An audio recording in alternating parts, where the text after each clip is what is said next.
बस इतना सा कहूंगा कि जिस किसी इंसान को उसकी रूह के जरिए बुलाना हो तो उसके लिए सिर्फ ये अमल आप पढ़ लें।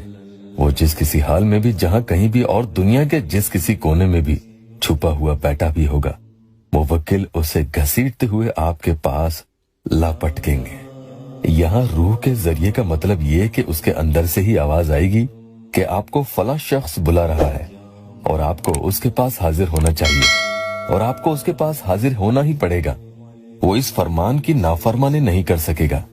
इंशाअल्लाह फिर ऐसे में वो जितनी भी ताखीर करेगा तो उसे उसमें बेचैनी होने लगेगी, दिल घबराएगा, किसी हाल वो खुद के काबू में न रह सकेगा, उसका कलेजा उचाट खाएगा, दिल कुछ कहेगा और दिमाग कुछ कहेगा, अंदर से कुछ भी नॉर्मल नहीं होगा, बस कहीं सुकून नहीं और न ही मन का लगना। ऐसी अजीब तबीयत इसमें होने लगती है। कुल हुवल्लाहु अहद अल्लाहुस समद का ये वजीफा है और इस अमल के मुवक्किल जब अपने मुकाम से उसके मुकाम तक पहुंच जाते हैं और इसमें सेकंड्स भी ज्यादा लगते हैं, यानी जब भी आप ये हुक्म दोगे कि ऐ फला शख्स हाजिर हो जाओ, तो फिर मजाल है किसी मखलूक की कि वो उन मुवक्किल को अल्लाह के हुक्म को पूरा करने में रोक दे। फिर जैसा आप उन्हें कहते हो वो आपके हुक्म की तामील करके ही दम लेंगे, आपके भी मसले हल होंगे। इस अमल की बात मैं करूं तो इसमें आपको ये ध्यान रखना होगा कि आप जब तैयार रहें कि वो आपके सामने हाजिर हो जाए और आप उन्हें फेस कर सकें।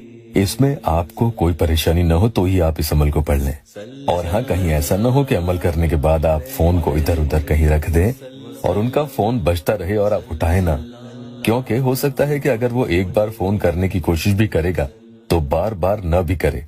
और कई बार सामने वाला आपके शहर का नहीं होता तो जरूरी नहीं है कि वो आपके सामने हाजिर हो, वो आपको फोन या मैसेज भी कर सकता है, तो आपको कॉल रिसीव कर लेना चाहिए। कहीं कॉल मिस हुआ तो बात नहीं बन पाएगी। लेकिन कॉल उठाकर भी आप उनके किसी बात के लिए पीछे नहीं पड़ेंगे कि कहीं आप फोन उठाते ही कह दे कि बताओ मुझसे कब शादी करोगे। नहीं, ऐसा नहीं कहना है, बल्कि इंतजार करें वो खुद क्या कहता है और अंदर से खुद पर काबू रखें। खुशी के मारे जज्बातों में बहकर अपनी कमजोरी नहीं दिखानी है कि जल्दबाजी में मोहब्बत का इजहार आप ही उसके सामने कर दे। ध्यान रखना, बावजू होकर आपको ये वजीफा कर लेना होगा। वक्त की इसमें कोई कैद नहीं है, दिन में रात में कभी भी किसी भी वक्त कर लें। नापाकी के दिनों में कतई आप इसे नहीं पढ़ेंगे। सुकून से कहीं बैठ जाएं, मोबाइल में तस्वीर इसमें आपको चाहिए होगी, उसे देखते हुए आप ये अमल पढ़ लेंगे। चाहे तो अमल रोजाना कर लें। आऊज़ु बिल्लाहि मिनश शैतानिर रजीम बिस्मिल्लाहिर रहमानिर रहीम एक मर्तबा पढ़ना होगा।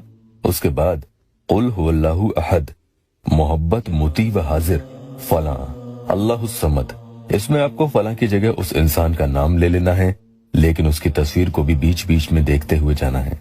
मुती यानी आपका फर्माबरदार बन बैठेगा और अपनी रूह और जिस्म के साथ आपके सामने खड़ा होगा। इस तरह से आपको 41 टाइम्स यानी 41 मरतबा ये पढ़ लेना होगा और उसके बाद अल्लाह से खूब दुआ भी करनी है। इंशाअल्लाह मतलूब की फौरन हाजिरी होगी।